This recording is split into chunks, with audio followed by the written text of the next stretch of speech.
You are listening to pastthink.com audiobook. Please like and subscribe, thank you.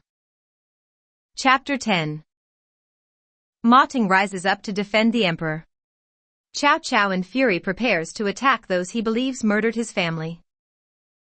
The two key rebel leaders, Li Ju and Guosi, want to murder the emperor straight away and seize the throne. However, two other leaders, Zhang Ji and Fan Chou, point out, the people won't stand for it. They will see us simply as the ones who overthrew the dynasty and killed the emperor. So instead, let's pretend we support the emperor, seize power within the palace, and get rid of any who support him. Then and only then will it be safe to kill the emperor. Grudgingly recognizing the strategic wisdom of this, Li Ju and Guosi agree. The emperor is forced by the rebel leaders to reward them with official titles. Frankly, he has no other option. Emboldened by their successes, they decide to give Dong Zhuo an honorable and official burial. However, so few bits of his body can be found that in the end they have to have a wooden effigy made of him to lay in the coffin. They decide to bury him at Meiwu.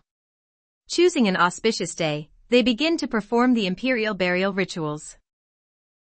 But as they bury the coffin in the ground, a terrible thunderstorm erupts.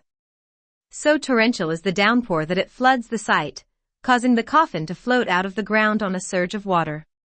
The coffin is smashed into pieces. Despite this, they try again. However, during the night the coffin is once again washed out of the ground, as thunder peals and lightning flashes all around. A third time they try to bury him, only for the same thing to happen yet again. By now nothing remains of him, not a fragment of bone or flesh, for the lightning has destroyed what the floods have not washed away. In this way heaven makes plain its anger, its real fury, against Dong Zhuo. Rebellion arises everywhere. A rebel army of 100,000 march on the capital, but they are defeated and driven off. The yellow headband rebels rise once again with hundreds of thousands of men in armed gangs. When the rebels Li Ju and Guosi wonder who can tackle this uprising, they are recommended to call upon Cao Cao. Within a short period of time Cao Cao has defeated the rebels, and has received the surrender of over 300,000 former yellow headband rebels. From among them he chooses the best to join his own army.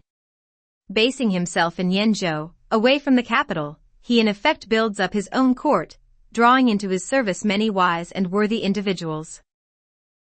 Now that he has become so powerful, he decides to bring his father and the whole of his family to Yanzhou so they can see how important he is. Thus it is that the whole family, over 40 members, around 100 servants, and over 100 wagons piled high with their goods, set out on the long journey to Yanzhou. They pass through Shuzhou, where the imperial governor is Tao Qian.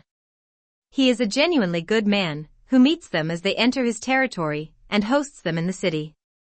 He then gives a former yellow headband rebel leader, Zhang Kai, and his men the task of escorting Cao Cao's family to the border. En route a fierce storm lashes them with rain. They are all soaked through and take shelter in an old temple. While the family are given reasonable quarters by the resident monks, the soldiers have to make do with the chilly, windy corridors. Wet and cold, they start to complain. Hearing this, Zhang Kai summons his lieutenants. As former yellow headband rebels, we've gained almost nothing by surrendering. But in the wagons and chariots of the Cao family there's enough treasure to make us all rich. In the middle of the night let's kill the whole family and take off with the wagons. What do you think? His men greedily agree. So that night, while the storm rages, the rebels slaughter the entire family, hunting them down as they hide in places like the toilet, or as they try to clamber over the walls to escape.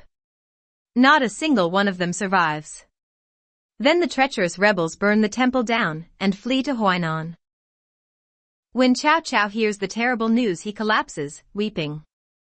Believing that this was a plot by Tao Qian, he swears revenge and orders an invasion of Shuzhou. He gives instructions that, when the city falls, everyone is to be murdered. Ministers and courtiers try to plead with Cao Cao, but he will not be swayed.